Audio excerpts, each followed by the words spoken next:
Well guys, left-wing, pro-communist, Islamic Sharia law-loving traitors here in Australia are shitting themselves right now. Because guess which beloved show is demoting Donald Trump and airing Di Natale on it. Green Senator. Di the Nutter Natale now thinks that we should break ties completely with the USA. That's right. Doesn't matter which president has been in America in the past, whether it be Obama, Clinton, or anyone else, George Bush.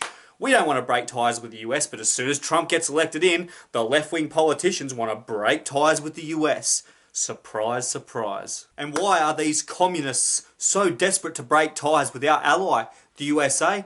Let me tell you why. It's pretty simple to work out. It might have something to do with the fact that it will make parties like the Liberals and One Nation much stronger because they will absorb Trump's example. But if we break ties with the USA, this will then give power to Labor and the Greens. And it'll be pretty much like returning to a Rudd-Gillard dictatorship again. And we all know how that turned out. So let me get this straight, Senator Di Natale. If we have to break ties with the US, then it's only fair that you break ties with the Communist Party of China and they can no longer do any live export out of this country. They cannot buy up any agricultural farmland, and none of our manufacturing or industry can further go overseas to give Chinese jobs. Hey, fair's fair. It's got to work on both sides. Can't be all about the left now. But don't worry, Greens.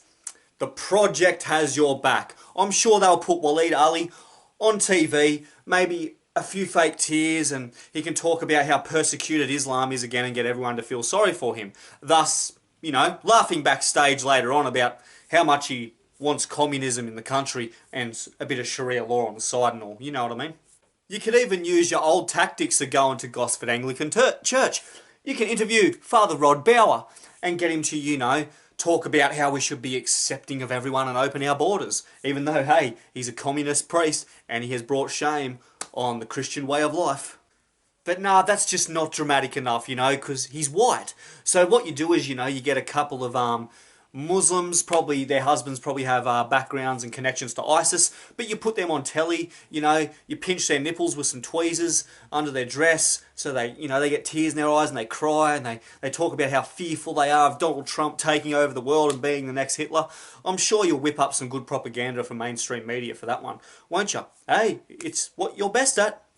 But over 40 years of slow communist infiltration into Western societies, I can see why you're upset. It's taken you guys so long to get to where you are, indoctrinating brain-dead millennials in the universities, as well as trying to open up the borders, remove any sort of patriotism in the country whatsoever, and trying to, help the Islamic community along, even when a lot of people in this community find our celebrations like Easter and Christmas offensive. And then when we fight back against that, we're called the racist. And now, we're winning everywhere. We got One Nation into Parliament.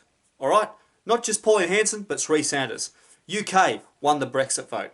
Okay? Poland cleaned up in their elections. Now they've got a Conservative Parliament. Trump won presidency in the USA, and this has you scared. Everything that you have done has becoming unstuck in just a year of patriotism, nationalism, rising from the ashes, coming at you. So dear un-Australian Greens Party, get some popcorn, a box of tissues, because there's going to be plenty more left-wing tears yet. Your dream of destroying Australia with your communist utopia, trying to remove the middle class, and then having wage equality where a taxi driver will be earning the same money as a surgeon, or should I say a surgeon earning the same money as a taxi driver. Come on. Communism has failed. Everywhere it has been, it has failed. It is not going to start miraculously working. If you use the same tactic for years, it won't just miraculously work. It is proven that patriotism and nationalism make a country healthy and a country thrives. And this is why Donald Trump won the election, because he doesn't sell his people out the door to foreign entities like you scumbags do. And let me assure you, if you think we're going to give up without a fight, you will see your communist utopia crumble before you, just like it did in Venezuela, What an absolute fucking failure that one was.